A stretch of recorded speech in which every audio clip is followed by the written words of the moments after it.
Welcome to Season 2, Episode 7 of Solarpunk Presents, in which we talk about whether or not there actually is a clash between science and religion. Don't forget to help us out by hitting like, subscribing to our YouTube channel, or supporting us on Patreon.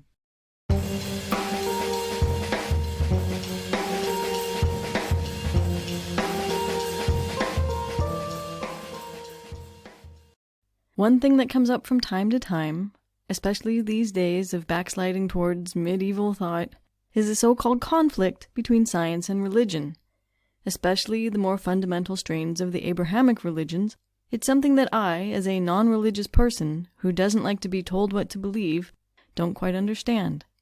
As a scientist, I have also known a number of deeply devout people, Christian, Muslim, and Jew, who have also been earnest and successful earth scientists. I thought I'd talk to one of them to ask how he sees the conflict between science and Christianity, what he thinks about it, and how he deals with it. The person I chose is Dr. Norm Nelson, a researcher at UC Santa Barbara who uses optical equipment, both remote from satellites and in situ lowered over the side of a ship, to measure how much of the Earth's carbon is stored in dissolved organic matter, so things like polysaccharides, lipids, and proteins, in ocean water.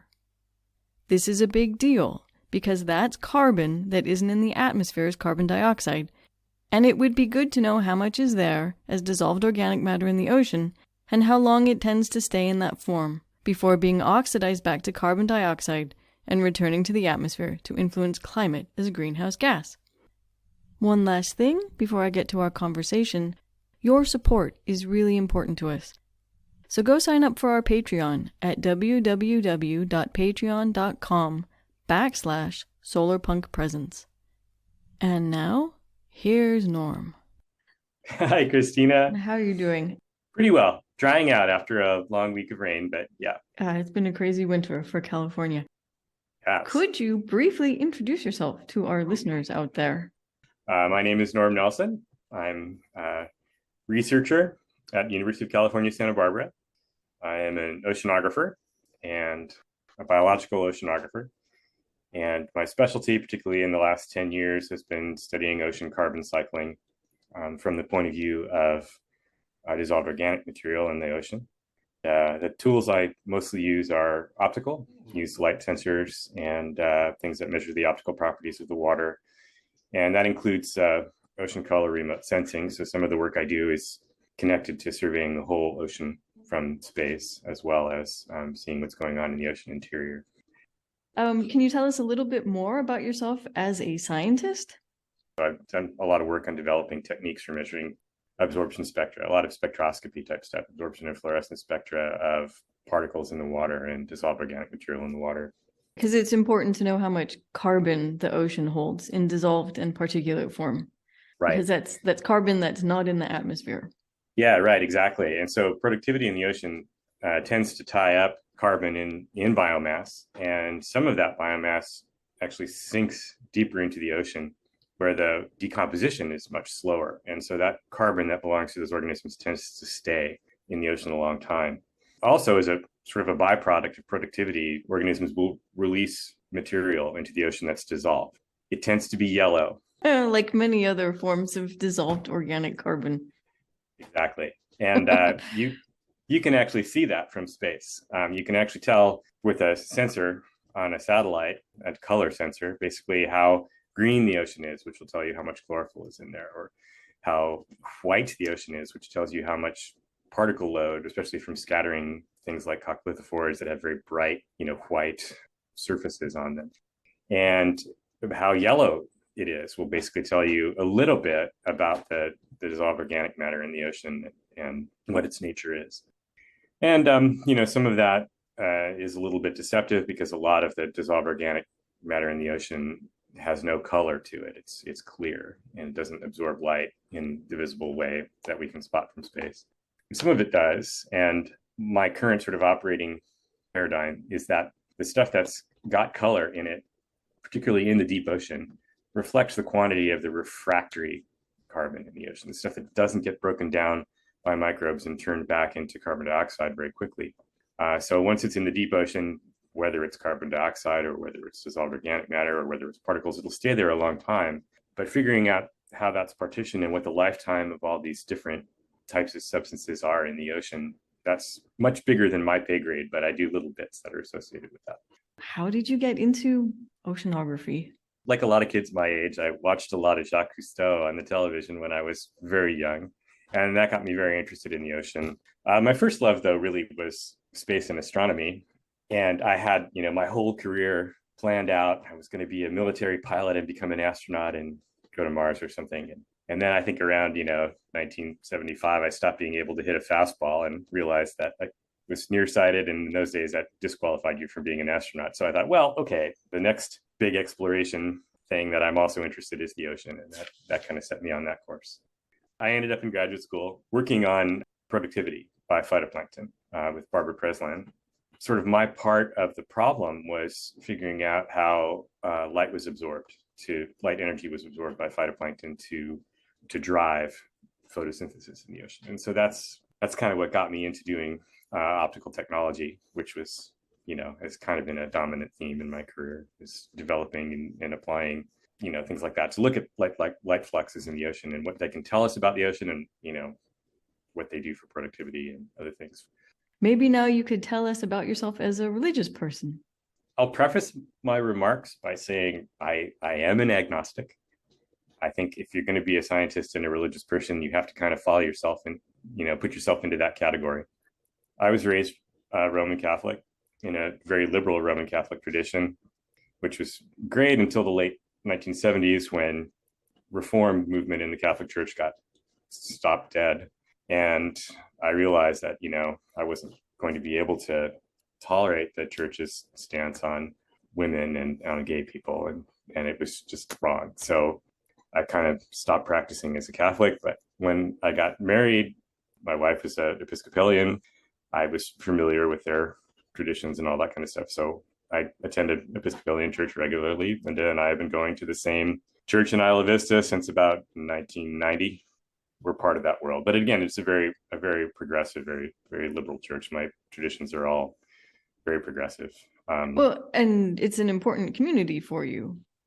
It is. And I think that's kind of the big thing that attracts me to religion is the sense of community and, things you can get from the community you get from your church. Basically, it's we live in kind of I don't know what to say. People complain about the modern world all the time, but we don't have the traditional sort of family units and social units based around our village that we, have had over time. And so these church communities tend to be kind of like substitutes for that. It's I don't spend as much time with my neighbors in the houses next door to where I live I do with the people from my church. And you get the opportunity to do good works, to help out with the community in places where there's need. Our church has had a long time had a food bank and a meal program for food insecure students. We have hosted for many years, weekly dinner for the homeless community. We currently host a mobile shower truck that comes around a couple times a week for the same sorts of purposes. We work closely with UCSB Sustainability, and there's an operation called the Isla Vista Compost Collective, which is hosted on our property. They collect compostable materials from all over the town where the university is and develop it into useful compost, basically using our yard for that, which is at our church, which is really great. Oh, that's great. So I get to peripherally or directly participate in a lot of these things. And that's also a good attraction of having a quasi-religious life. Excellent. Okay, so let's go back to that comment you made about being an agnostic, because I guess that gets at the heart of the theme of this episode of the podcast, and is there a conflict between science and religion? No. Okay, we're done. Thanks. Bye. Yes. I mean, well, okay. Let me tell you how I think about this problem, because I think it's obviously historically a huge question. It's a big deal. I think there's two sort of features of religion that apply. And one is that all religions have these creation stories, and they have stories about miracles and other things that sort of fall outside rationality in a lot of ways. As a scientist would look at it, there are these creation stories which talk about deities and all that kind of stuff. And that believing in that stuff is not scientific. And because you can't, these are not theories that can produce hypotheses that are testable in the real world, and things like that. It's very easy to make up stories about deities in such a way that they're not, perceivable by our instruments. And, we can't actually test hypotheses about them. That's an issue. And that's kind of the one most people focus on when they talk about science versus religion. They look at these creation stories, they look at miracles, and they look at deities and these types of things. And they say, well, that's impossible. That's not, it's outside the bounds of science. So therefore it's wrong. So it's impossible and not falsifiable. Yeah. I mean, very much so. But the thing is, I mean, if you really think about the creation stories and mythology and all this kind of stuff, they're not there to actually explain the universe in the way a physicist or a cosmologist would explain the universe. They're there to, provide lessons for the communities that existed at the time when there are written scriptures or oral traditions or whatever, when these things were originated.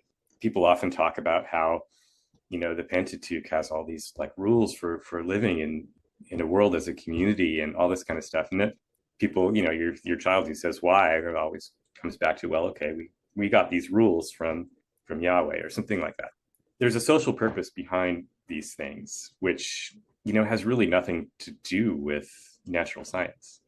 I think a lot of scientists over the years who have been religious or observant of religious traditions or believers in deities and all that kind of stuff, they have rationalized this by saying there are things in the universe, even if they're only in the universe of the mind, that cannot be tested and you can't apply science to it.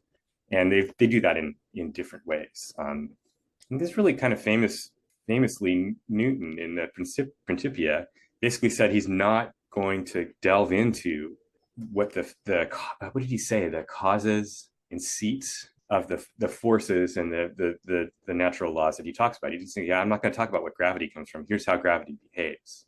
And, that's largely how scientists work now, until you get into sort of the higher levels of cosmology.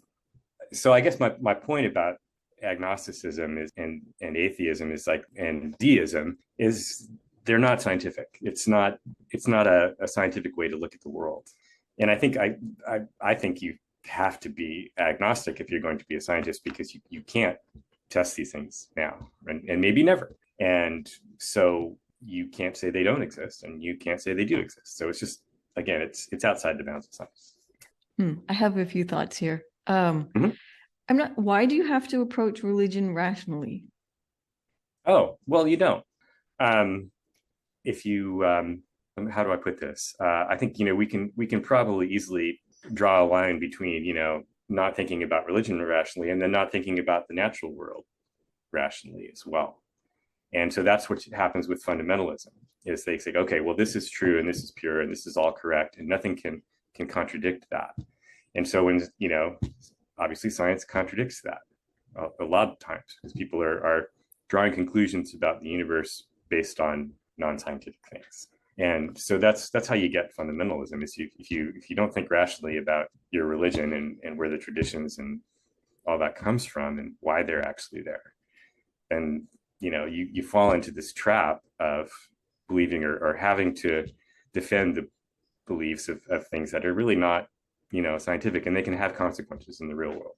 A lot of real serious problems in the United States right now are being driven by people who claim to be religious and that their religious doctrine says this, and so therefore everybody in society has to behave the same way, and that's not rational.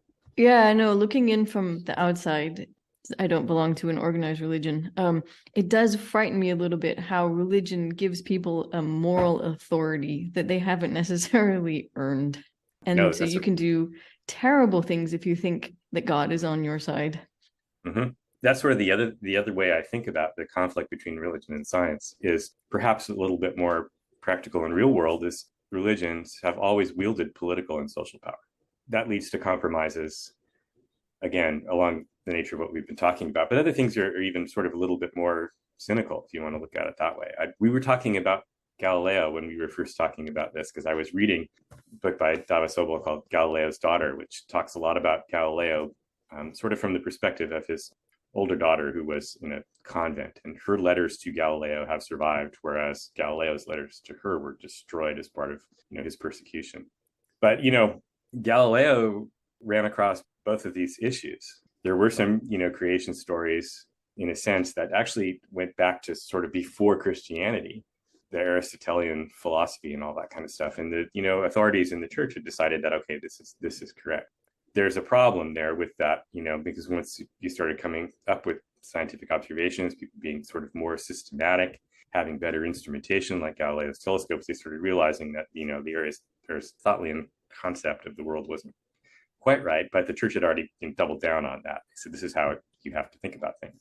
And at the time Galileo was alive, the Pope personally ruled like about a third of Italy as a temporal leader as well. And he had a populace and nobility and all these things to take care of. He was up against the Medicis, who were pretty good at wielding temporal power. And the 30 Years' War was going on as well, which is probably the greatest religious conflict in Europe. I mean, it was just devastating and huge. And Pope Urban, who's I guess Galileo's second pope, wasn't managing it well. So there's a bunch of history that goes back. I'll talk about that just a little bit because I think it's really, really, really cool and interesting. Pope Urban was originally a big ally of Galileo's. Everybody in Italy thought, Galileo was fantastic. This whole science thing was new to people and they were really excited about it. And the Jesuit order, who actually educated me at one point or another, had a whole group of people who basically went into science, and the inquisitive Jesuits. And they made a lot of important scientific discoveries. And then they kept running across this problem with the church insisting on Aristotelian philosophy. So they had to, kind of dance around that. And I think at the time Galileo was alive, basically when he had been presenting these things, I think many, many, many, many people in the church realized that the Copernican system was correct, or at least partially correct. The sun wasn't going around the earth, all this kind of stuff. It just, it made a lot more sense given the observance, but they couldn't say anything about it because of the temporal power that, the Pope was with. And in Galileo's particular problem was timing. I mean, he was there at a bad time. I mean, because the Reformation was kind of reaching its peak, and these holy wars in Europe were just, absolutely devastating.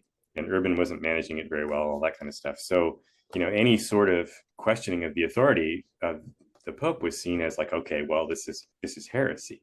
And that had very little to do with science and exploration and, discovery and all that kind of stuff, and a whole lot with the temporal power of the Pope. And then what was kind of the last straw there was this Jesuit named Christoph Steiner, who was a very early user of telescopes, and he had been one of the first to observe sunspots, and he thought they were satellites that were, like the Galilean moons orbiting around the sun.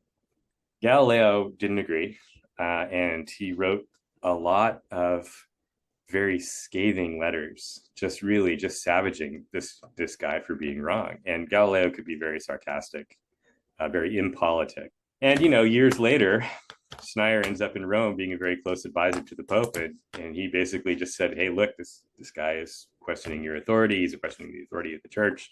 It was just a straightforward political hit job by a scientist. Reviewer 2 had really just savaged him, and he was getting his revenge. Yeah. And that wouldn't have happened. Urban and Galileo had gone way back. They were good friends. They were, both supported by the Medicis, and it just was, the timing was bad. So, not only was there a creation story problem, but there was this temporal power thing. It's like, the Pope actually had authority over people. He founded the Inquisition to go and make sure everybody towed the line. And, and Pope Francis is in the same boat right now, which is, he wants things to change. He can't. It's just, there's this institutional blah. But it is sort of all tied up in who has authority and who has the power to dictate what the particular culture is, and who gets to have the power. Yep. Is that really what's at the heart of it? I had never thought of it that way before. Well, I kind of, I mean, I run across enough rational people as in the religious world, both laity and clergy, that I think, okay, not everyone is wedded to little, tiny passages in the scriptures. Again, looking in from the outside, it seems like everything's in there on some level, and you can pick and choose. I mean, you have to pick and choose. Yeah, that's true. And I think that's kind of what the New Testament is largely about, is like, okay, there's too much. We have to basically start over with some very, very simple rules that no Christian has ever followed ever since then.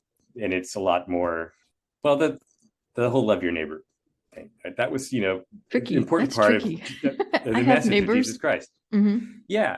Yeah. And that's, very simple to say, very difficult to Oh achieve. But I yeah. think it's very powerful and influential. And a lot of things about what Jesus of Nazareth's philosophy was, I don't know. I mean, it's almost like non-controversial if you just talk about it. It's controversial in the sense that he was saying what you do and what you believe, and your kindness to other people, your acceptance of other people is much more important than following the rules of your religion, and that kind of crosses religious boundaries. I mean, it crosses sectarian boundaries and all that kind of stuff. It's kind of cool. Listening to this is an interesting point then, because then there are these two different aspects to religion. You have the religion that gives you a philosophy for the way you behave in the world, and then you have the part of religion that says, well, I guess there's more than one aspect. These are the people who have the power and they have to be obeyed. And then the part of religion that says this is how the universe works. Yeah, those are all aspects of the conflict between science and religion.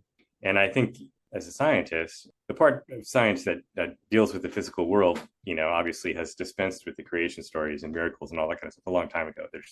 There's other things going on there that's not things that can be tested. What I love about So science is that you can go back to the first moments after the Big Bang. Once you get into the universe where the energy is spread out enough for the laws of physics and chemistry as we know them today to start operating. And then you can really kind of explain everything, all the big stuff from there, right? You can explain why we have all the elements we have and why they behave the way they behave, and then how that leads to everything else.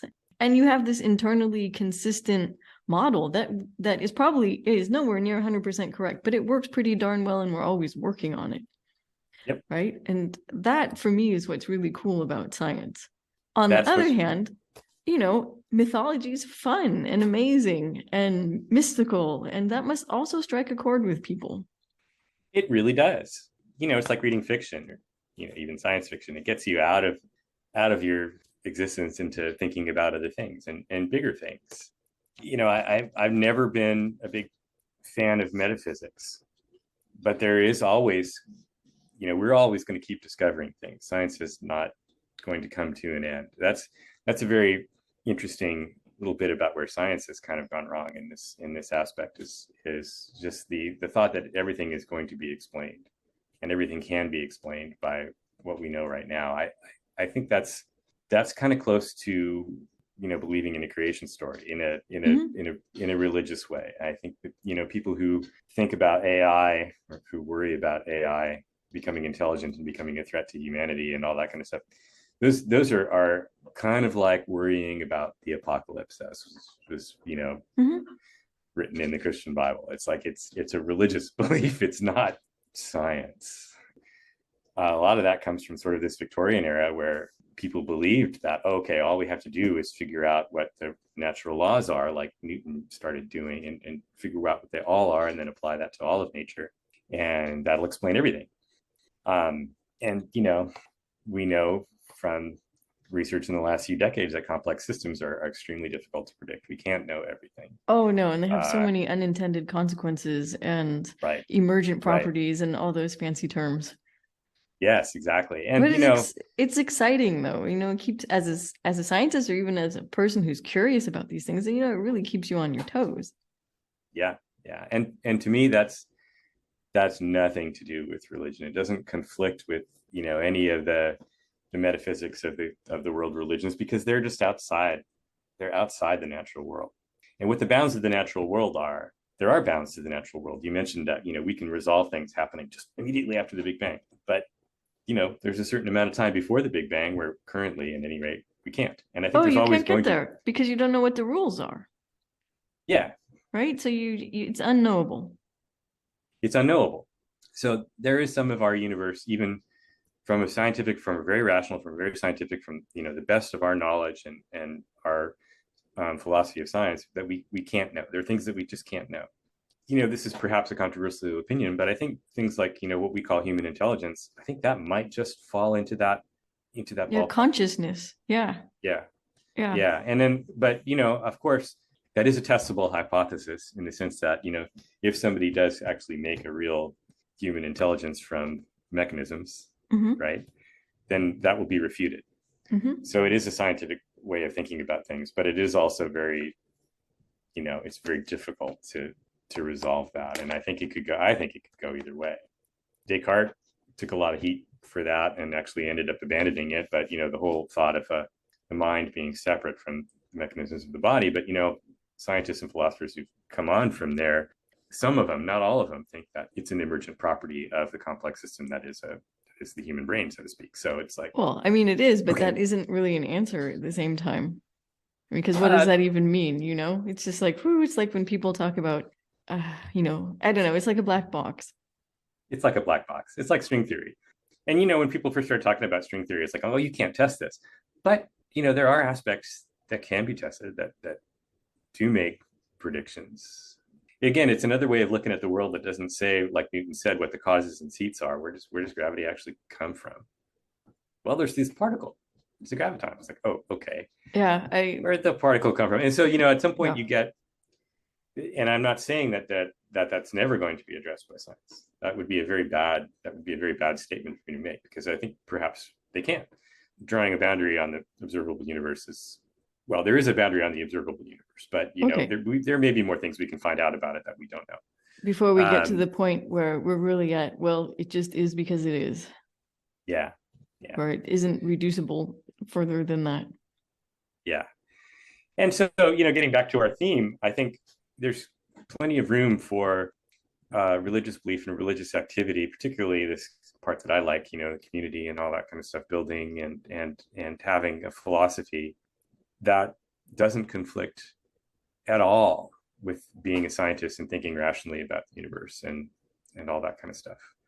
I think the conflicts arise where, you have this non-scientific belief in creation stories and miracles and all that kind of stuff. And then when your organization invests in that, has, temporal social power that, I don't know, it's almost like an inevitable feature of human societies is you get politics. Yeah. And that is not required. You don't have to have that. But it does happen. So I think that's where the conflicts come from. I think they come from these sort of more cynical, from people being people. Whispers into Pope Urban's ear that, like Galileo was mean to me. Oh, and he's by undermining your authority.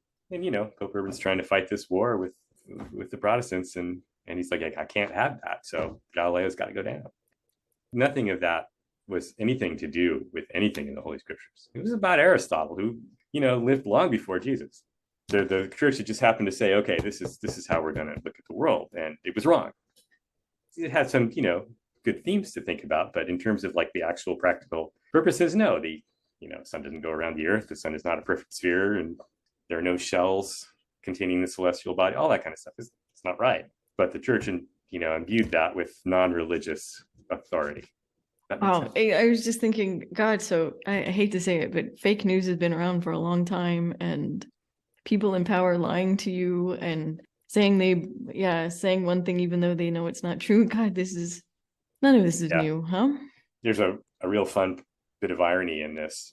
So Galileo basically had two incidents where he was commanded to, stop talking about heliocentrism. And the first one was a lot milder. And there was a cardinal, Bellarmino, who basically organized all this stuff. He was one of the inquisitive Jesuits. He knew a lot about what was becoming science.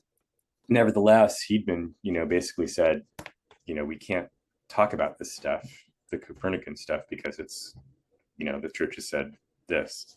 And so he basically, helped Galileo avoid getting in trouble. He got in trouble and couldn't publish stuff, but he basically did that. And Galileo swore up and down that he didn't believe in heliocentrism. It was just another way of calculating the date of Easter, which is how Copernicus got there, basically. Mm-hmm. Copernicus was a priest, Mm-hmm.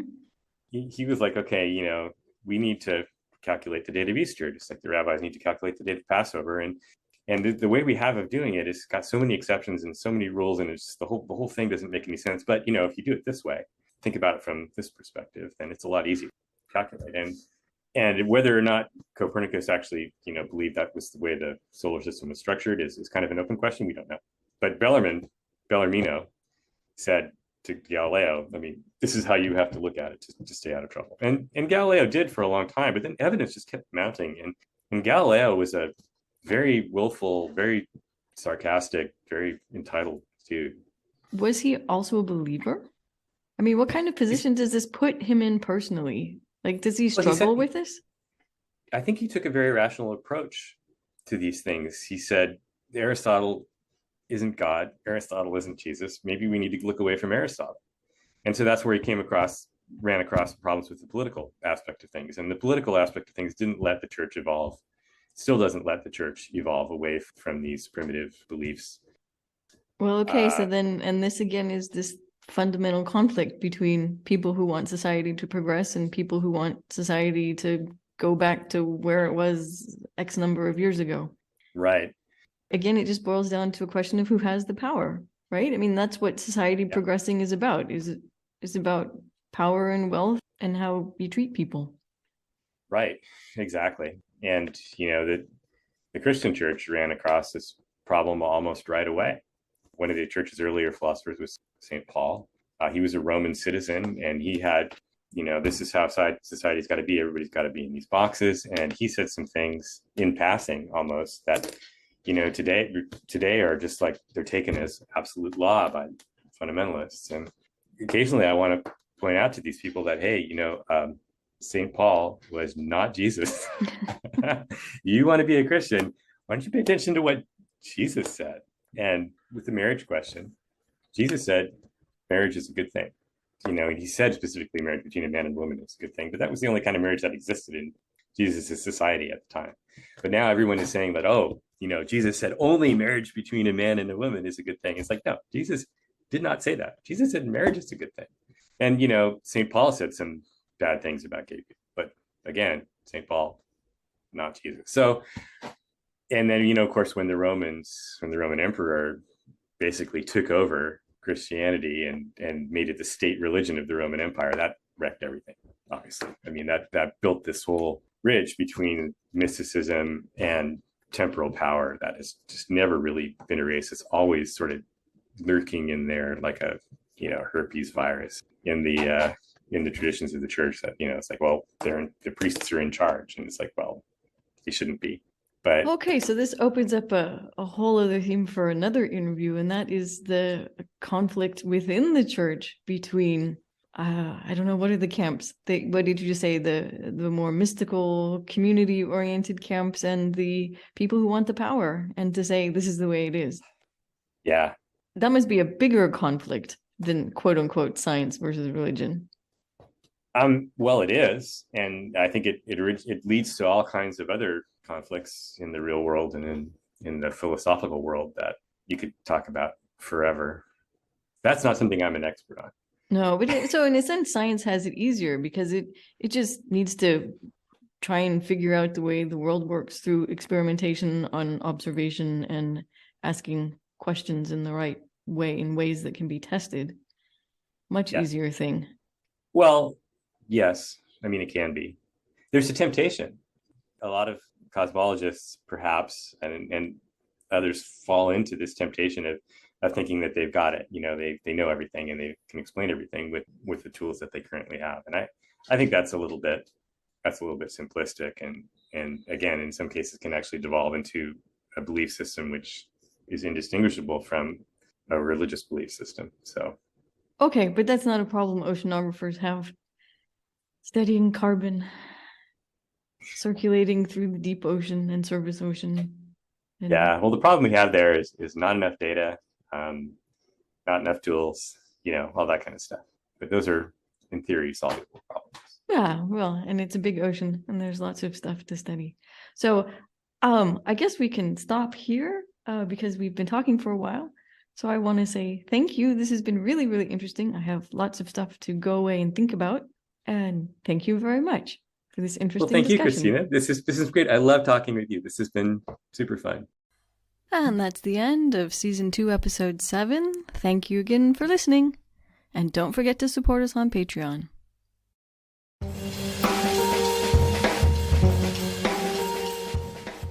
Thank you for listening to Solarpunk Presents, a podcast hosted and produced by Ariel Kroon and Christina De La Rocha.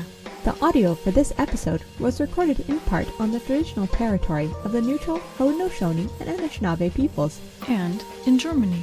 The opening and closing music of this podcast is Water Cooler Gang by Monkey Warhol. Available for use under the Creative Commons Attribution 4.0 International License.